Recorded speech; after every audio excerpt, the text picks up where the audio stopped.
त्रिदेव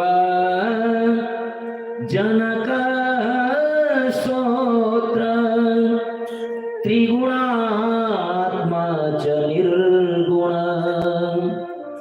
भक्तेच्छया च सगुणो हरि ब्रह्म प्रवर्तक। वो तो त्रिदेव के जनक हैं, तुलसी कह रही है त्रिदेव के जनक हैं, भला उनसे कौन जीत सकता है? आप उनसे जीत करके आए, ऐसा कैसे? शंखचूड़ रूपधारी भगवान विष्णु बोले कि देवता मेरे युद्ध से घबरा गए थे देवता।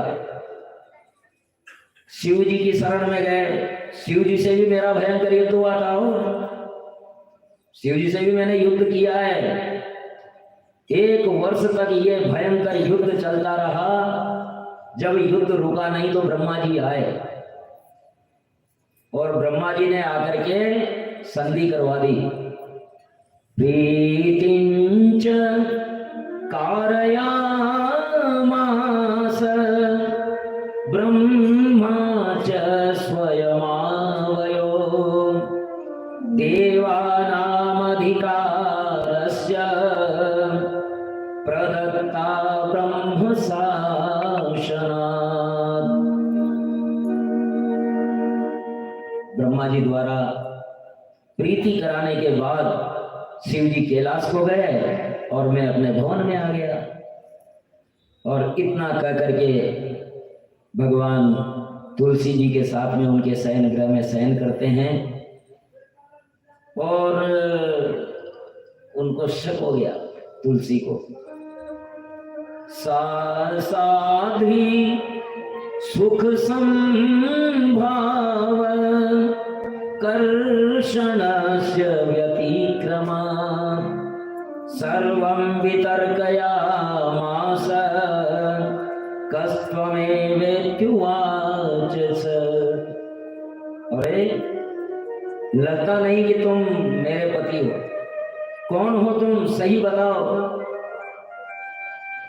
तुमने माया से मुझे भोगा है, मेरा सतीत्व नष्ट किया है, अतः मैं शाप देती हूँ। तब विष्णु जी ने अपना स्वरूप प्रकट किया। विष्णु द्वारा पतिव्रत धर्म नष्ट हुआ जान करके तुलसी ने क्रोध पूर्वक कहा, तुम्हें दया भी है या नहीं है? तुम पत्थर दिल हो। हे विष्णु ते दया नास्ति पाषाण सदृशं मन पति धर्मस्य भंगेन मम स्वामी हत खलु। हे विष्णु, तुम्हें दया नहीं है, पाषाण के हृदय हो तुम। मेरा पतिव्रत धर्म नष्ट कर दिया, मेरा पति नहीं रहेगा। तुम पाषाण के समान हृदय हो, पाषाण हो जाओ, पत्थर हो जाओ। तुलसी रुदन करने लगी। तब विष्णु के स्मरण से शिव प्रकट हुए। विष्णु ने कहा कि अब तो शिव ही बचा सकते हैं। शिव को प्रकट किया, शिव आए, हरि ने प्रणाम किया। शिव ने तुलसी को समझाया, तूने तपस्या तो श्री कृष्ण को पाने के लिए की थी ना, ये तो बीच का स्टेशन था। शंखचूड़ तो लौकिक पति है, परम पति तो वही है, ये तो बीच का स्टेशन था। इसलिए तुझे कृष्ण को ही तो पाना था और अब तुम्हें मिलेगा, तुम गोलोक वासिनी होंगी। इस तरह से समझाया। तूने तब किया था श्री कृष्ण की प्राप्ति के लिए। अब इस देह से गंडकी नदी होगी तो, और जिसमें तेरे साथ से श्री हरि शालिग्राम के रूप में उत्पन्न होंगे और कीड़े उनको काट करके चक्र बनाएंगे। चक्रांतिक शालिग्राम साक्षात विष्णु का ही स्वरूप होगा। तुम वनस्पति में तुलसी का पौधा बनोगी जो श्री हरि की परम प्रिय होगी। जब शालिग्राम जी के ऊपर तुम्हारा तुलसी दल चढ़ेगा तभी उनकी पूजा पूर्ण होगी। जब प्रसाद में तुलसी पत्र अर्पित होगा तभी वो प्रसाद ग्रहण होगा। तुम्हारे बिना शालिग्राम अधूरे होंगे, श्री हरि अधूरे होंगे। बड़ा पुण्यशाली होगा जो शालिग्राम और शंख में तुलसी दल युक्त करेगा। शंख अगर घर में है तो वो बिना जल के नहीं रहना चाहिए, बिना तुलसी दल के नहीं रहना चाहिए। शंख में जल और तुलसी होना चाहिए, शालिग्राम के ऊपर तुलसी होना चाहिए, और प्रसाद जब भोग लगाएं तो उसमें भी तुलसी होना चाहिए। जो शालिग्राम या शंख में से तुलसी को वियुक्त करेगा, बिल्कुल भी तुलसीहीन नहीं रहना चाहिए। जो वियुक्त करेगा वो स्त्री वियोगी होगा। इत्युक्ता शंकर स्तत्र माहात्म्यमुचिवांस्तदा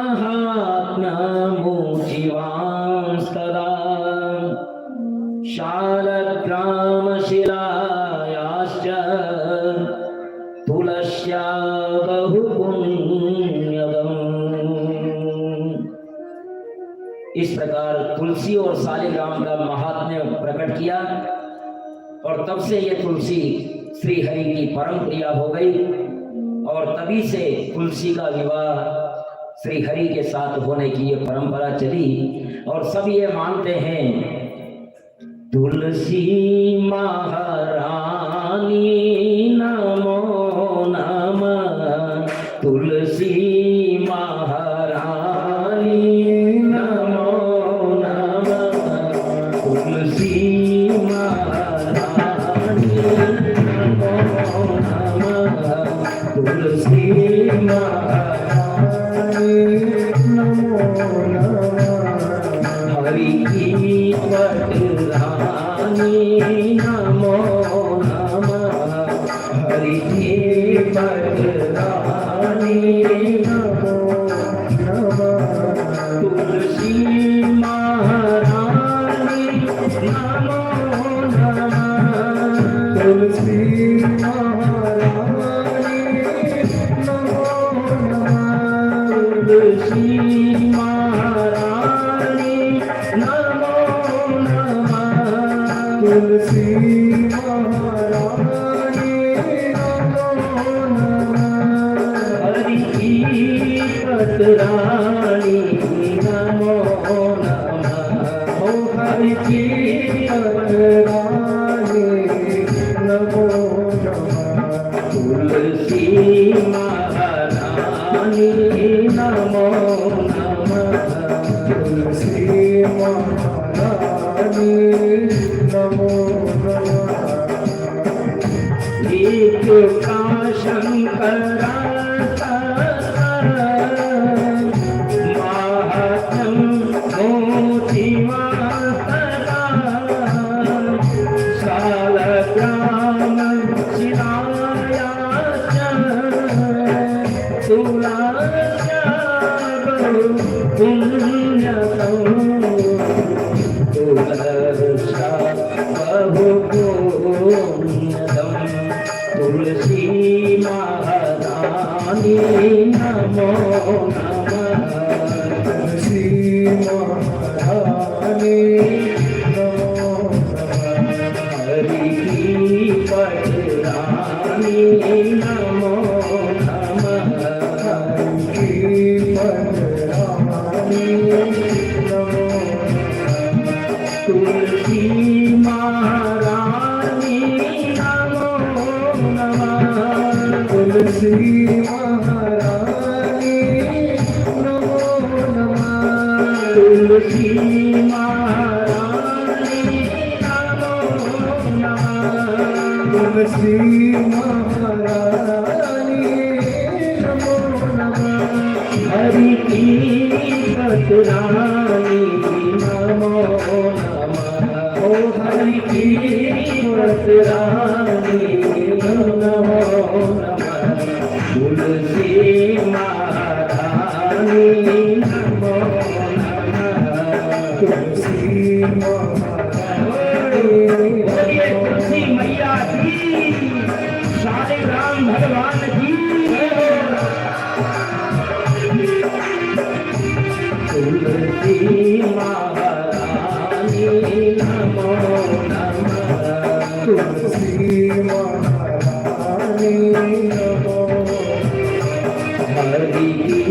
पटरानी नमो नमः पटरानी नमो नमो नारायण ओम नमो नारायण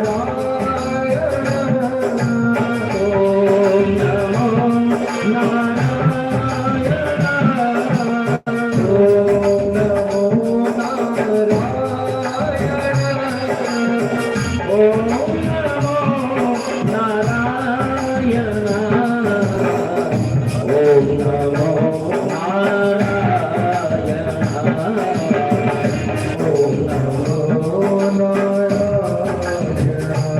तुलसी महारानी नमो नमः तुलसी महारानी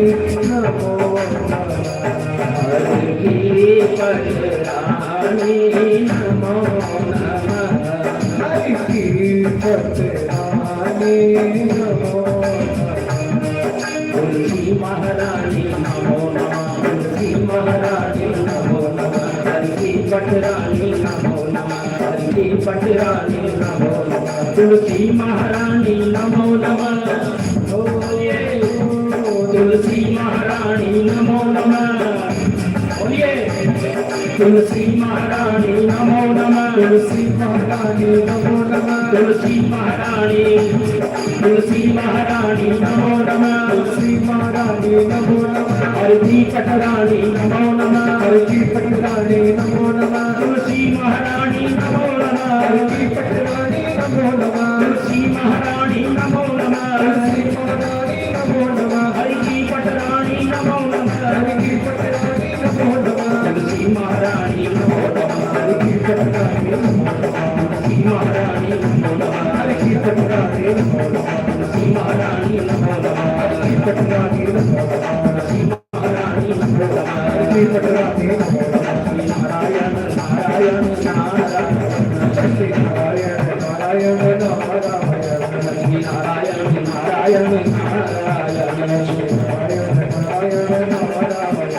नारायण नारायण नारायण नारायण नारायण नारायण नारायण बद्री नारायण नारायण नारायण बद्री नारायण नारायण नारायण बद्री नारायण नारायण नारायण बद्री नारायण नारायण नारायण श्रीमन नारायण नारायण नारायण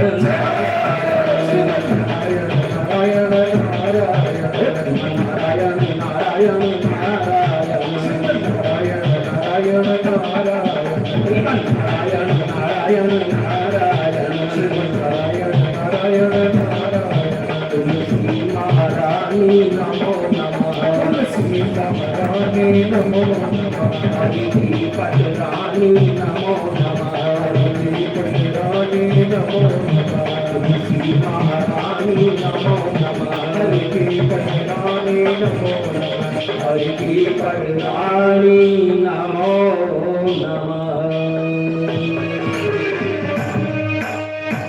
बोलिए तुलसी महारानी की जय, शालिग्राम भगवान की जय। नारद जी कहने लगे शंख जोड़ वधं श्रुत्वा चरितं शशिमौलिना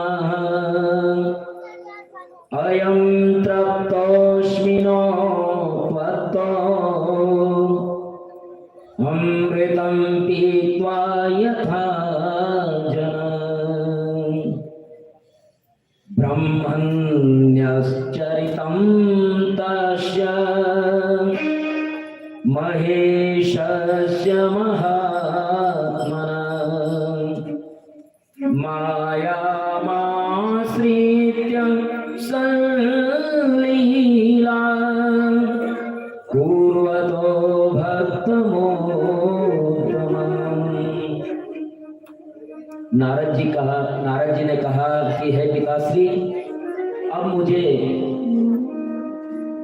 शंखचूड़ वध की एक बहुत अच्छी कथा सुनाई आपने। हे प्रभु, मुझे और भगवान की चरित्र सुनने की इच्छा है, आप कृपा करें। उमा द्वारा शंभु के नेत्र मूंदने से कभी कभी मजाक भारी पड़ जाता है। वैष्णव मंदिर, राम का हो, कृष्ण का हो, कश्यप का हो, किसी भी वैष्णव मंदिर में सुबह शाम पूजा होती है, भगवान विश्राम भी करते हैं, पर्दा लगता है, पटमंगल होता है। लेकिन शिव जी वो कभी सोते ही नहीं, 24 घंटे जागते हैं। कभी भी चल जाओ, दिन रात 24 घंटे, जब भी तुम्हें टाइम मिले जाओ, आ जाओ, मेरा द्वार खुला मिलेगा, भोलेनाथ का खुला नमा आमंत्रण है। क्योंकि उनके चारों तरफ तो है मुंह, पंचवक्त्र हैं, 5 तरफ है, ऊपर भी है,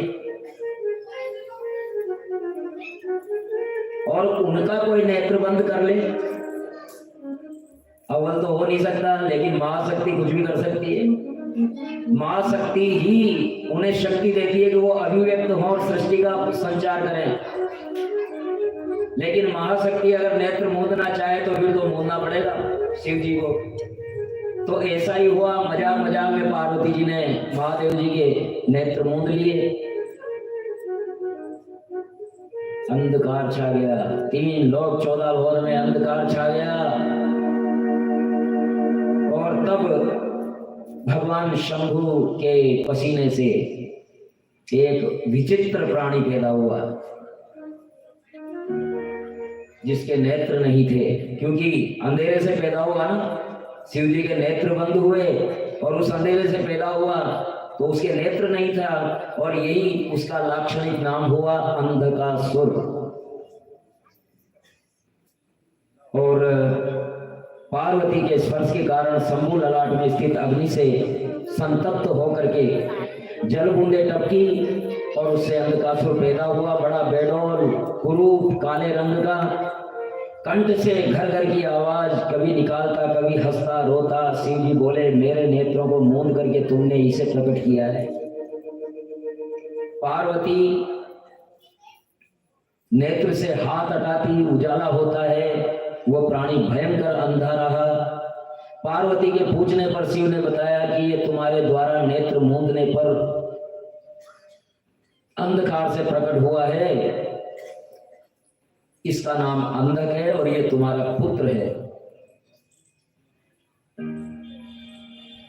काले तस्मिन् शिशिरे प्रयातो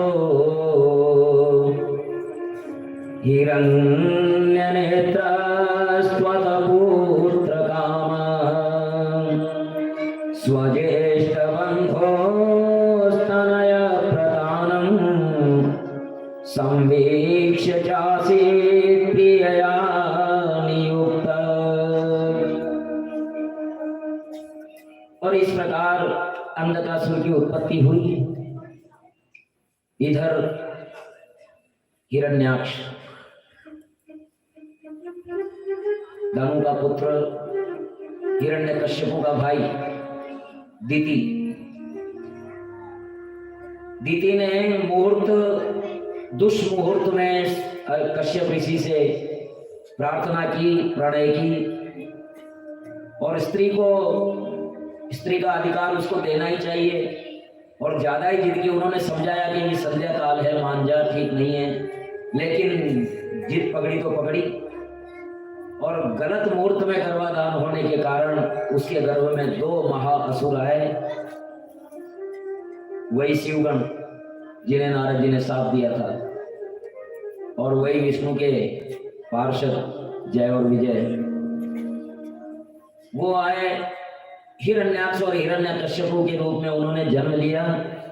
हिरण्याक्ष ने पुत्र के लिए भारी तप किया, और तब शिव ने अंधक को, तैयार है पला पलाया पुत्र, कब तो जन्म होगा, कब पालेगा, क्या है, ये तैयार है। और अंधकासुर को उसने, भगवान भोलेनाथ ने हिरण्याक्ष को दे दिया। और पृथ्वी को जीत करके हिरण्याक्ष त्रिलोकी जीत करके पृथ्वी को रसातल में ले गया, और विष्णु वाराह रूप से उसका वध करते हैं और पुनः धरती को यथास्थान रखते हैं। और हिरण्यकश्यप की तपस्या, फिर हिरण्यकश्यप तपस्या करता है, ब्रह्मा से वरदान पाता है, अत्याचार करता है सारी सृष्टि पर, सारे देवताओं पर भयंकर अत्याचार करता है। और इतना अत्याचार करता है कि देवता लोग घबरा करके विष्णु की शरण में जाते हैं, प्रभु ये हिरण्यकश्यप के कारण हम बड़े परेशान हो गए, हम क्या करें क्या न करें। तो विष्णु भगवान कहते हैं कि तुम चिंता न करो, ब्रह्मा ने इसको वरदान दिया है कि न धरती पे मरूं, न आकाश पे मरूं, न अंदर मरूं, न बाहर मरूं, न दिन में मरूं, न रात में मरूं। ब्रह्मा जी के बनाए हुए 12 महीने में से किसी भी महीने में न मरूं, न मैं मनुष्य से मरूं, न जानवर से पशु से मरूं, न मैं अस्त्र से मरूं, न मैं शस्त्र से मरूं। कहने का भाव यह है कि पूरी तरह से उसने अवध्यता का वरदान मांग लिया कि किसी भी रूप में उसका वध हो ही नहीं सकता। देवताओं ने कहा भगवान ये ब्रह्मा के वरदान से बड़ा वेगशाली हो गया है, बलशाली हो गया है, अब क्या करेंगे। तो वो कहता है, भगवान विष्णु कहते हैं कि तुम चिंता न करो, अरे ये बहुत बलशाली है ब्रह्मा के वरदान से, लेकिन ये इसके पुत्र होगा, मेरा भक्त होगा, और ये जब उसको प्रताड़ित करेगा, उसको दुख देगा, तो मेरा अपराध सहन कर सकता हूं, लेकिन मेरे भक्त का कोई अपराध करे वो मैं सहन नहीं कर सकता। तो इस प्रकार विष्णु भगवान से आश्वासन पा करके देवता लोग अपने स्थानों को गए। प्रहलाद जी पैदा हुए कयाधु से, और पैदा होकर के वो तो जन्मजाति भक्त थे, क्योंकि इसमें इतना विस्तार से नहीं है। नारद जी ने गर्भ में ही उनको गर्भ ज्ञान दे दिया था। माँ तो भूल गई, लेकिन उनको प्रहलाद जी को याद रहा, और गुरु जी कहते कि प्रभु, गुरु जी के जो शिष्य थे वो लोग कहतेगा, कभी गुरु जी नहीं रहते ना गुरुकुल में, तो वो कहतेगा अरे प्रहलाद आओ खेलते हैं। करे खेलने में क्या करना है, भजन करो, और वो उनके साथ भजन करने लगते। इस प्रकार से अनेक प्रकार से प्रहलाद गुरुकुल में पढ़ने लगे। एक दिन अचार विलक्षण बुद्धि ऐसी थी उनकी, प्रहलाद जी की, कि गुरुजी ने एक पाठ पढ़ाया और वो पाठ तुरंत वैसा का वैसा याद, कुशाग्र बुद्धि। गुरुजी ने सोचा बहुत अच्छा पढ़ रहा है, तो एक दिन हिरण्यकश्यप के दरबार में लेकर के गए कि शाबाशी मिलेगी, और राजा का पुत्र है, राजपुत्र है, कुछ दक्षिणा भी मिल सकती है। महाराज आपका पुत्र बड़े प्रेम से गोद में बिठाया और कहा कि पुत्र क्या पढ़ाया गुरुदेव, गुरुकुल में क्या पढ़ाया। हम भी पूछते हैं ना अपना बच्चा जब पहली बार स्कूल जाता है, बेटा क्या पढ़ के आया, फिर वो तोतली भाषा से बोलता है, अ से अनार, ग से गणेश, आजकल ग से गधा पढ़ाया जाता है। प्रहलाद से पूछा हिरण्यकश्यप ने, बेटा क्या पढ़ा। तो प्रहलाद जी कहते हैं, तात दुखों की इस नगरी से,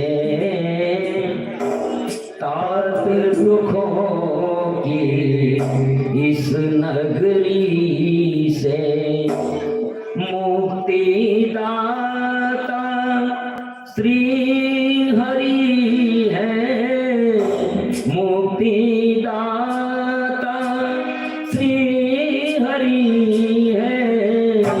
आप पिता ने नीतिक केवल, आप पिता ने नीतिक केवल, परम विधाता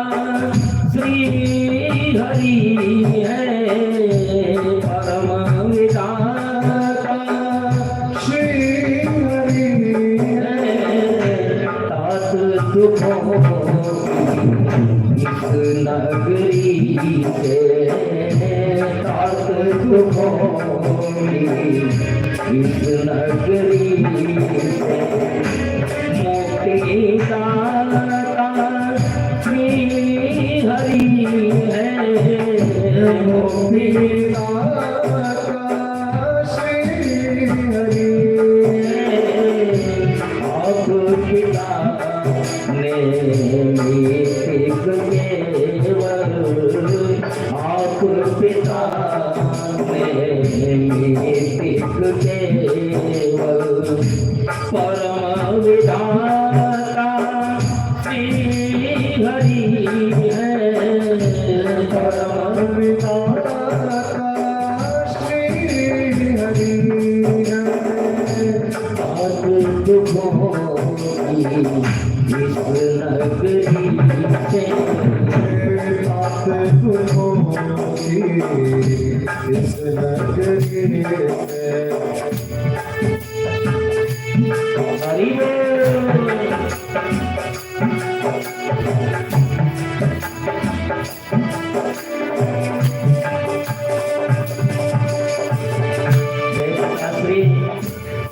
वो जो नारायण है ना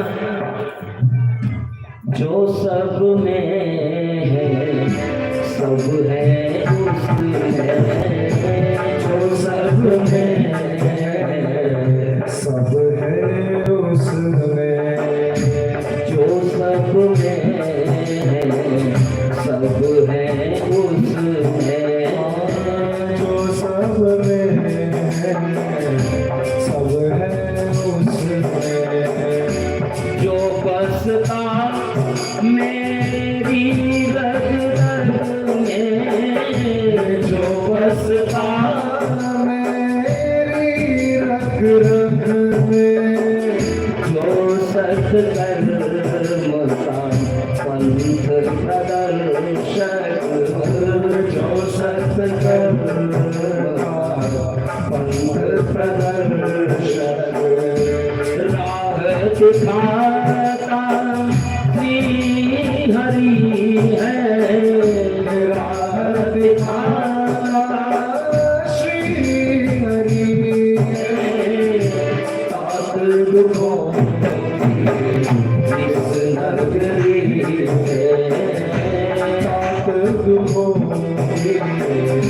इस नगरी से पिताश्री इस जगत का ज्ञान यही है कि जो सब में है और सब उसमें है वो परमेश्वर परमात्मा सब में व्याप्त है और सब उसी में व्याप्त है और वही सब मार्ग पर चलाता है। इसलिए पिताश्री हिरण्यकश्यप कहता है मैं दैत्यराज हूँ राजा हूँ। राजा जब कहा तो प्रहलाद जी ने कहा आप एक राज्य के राजा हैं, सुनिए वो कौन से राजा है।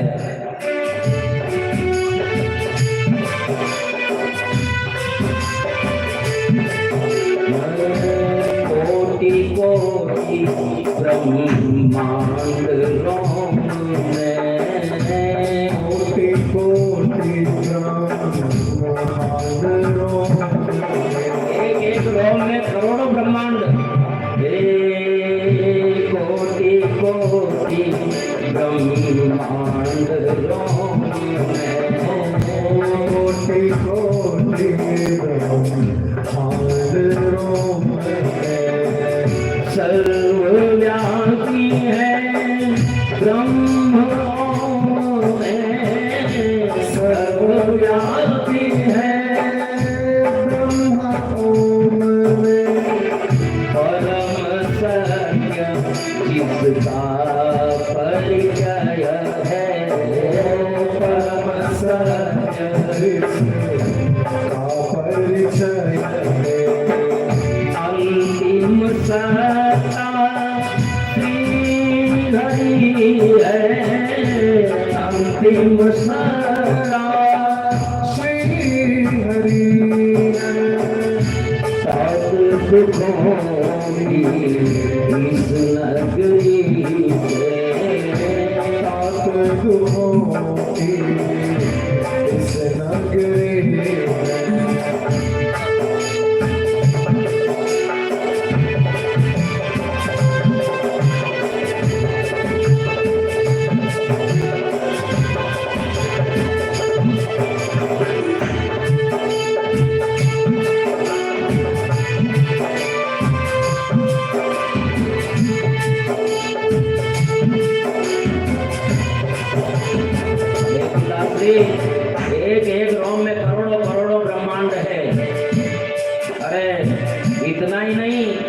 और सुनिए, हे जड़ चेतन चर अजर नियंता, जड़ चेतन चर अजर नियंता, वो अनादि है वो अनंता, वो अनादि है वो अनंता, सूर्य चंद्र आधीन है जिसके, सूर्य चंद्र आधीन है सबके, जग निर्माता श्री हरि है, जग निर्माता श्री हरि है, ताप दुखों की विष्णु